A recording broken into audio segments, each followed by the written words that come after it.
have David Roche, strategist at Quantum Strategy, now joining us. Good evening, David, and welcome to NDTV Profit. Thanks so much for your time. We're seeing Russia expecting bilateral trade to grow at around 10% annually. What sectors are you seeing beyond oil as the key drivers of this very expanding trade relationship? Well, first of all, let's get some perspective into this. India imports $64 billion worth of oil from Russia and exports between $4 and $5 billion worth of goods to Russia, which are primarily quite low value-added goods, including foodstuffs and so on.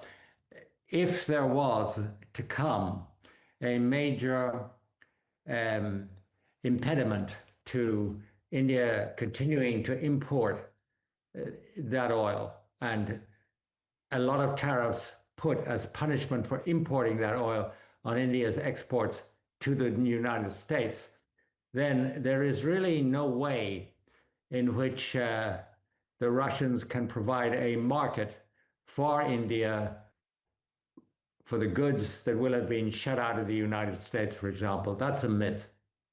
That is not saying that is right or wrong. I'm saying that would happen. And the question really is, will that happen or will that not happen? But to see Russia as an alternative market for Indian goods is just not realistic. All right. What would you say are the broader geopolitical and economic implications for India if the US moves forward with the sanctions related to Russian oil imports? Well, first of all, most of this is conditioned by what President Trump feels about Putin. At the moment, Putin is really dominating President Trump's thinking about Ukraine and everything else. And if President Trump continues to go softly on Putin, if he continues to give him space to drag out the war in Ukraine and pretend to negotiate peace while pursuing war, then Trump will not look to increase the friction around Russian oil. And there will, in effect, I would say, in time, the extra tariffs put on India because of its importing and use of Russian oil, they will be taken off. But if, on the other hand, Trump adheres to the new entente, which came out of the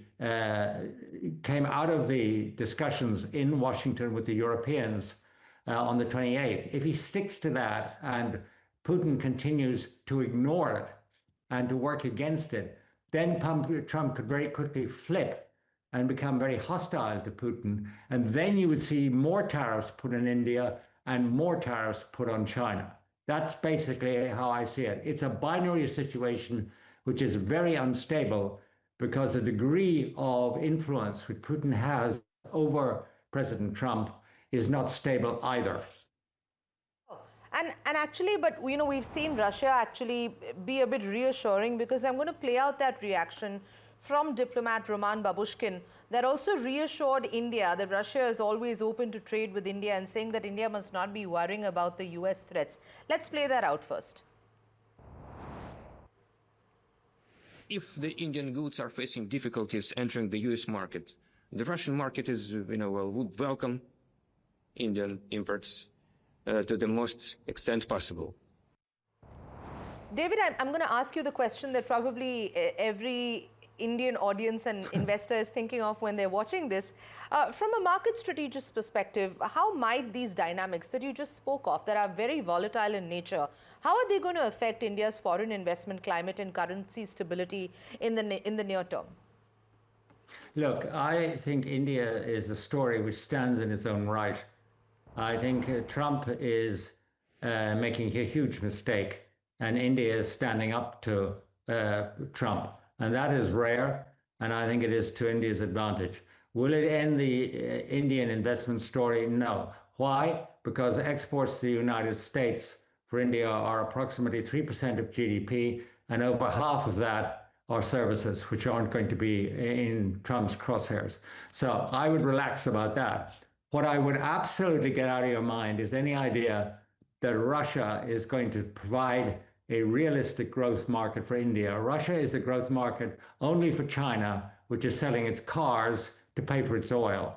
India doesn't have that choice, and frankly, it's not extra exports of food from India which is going to make the difference.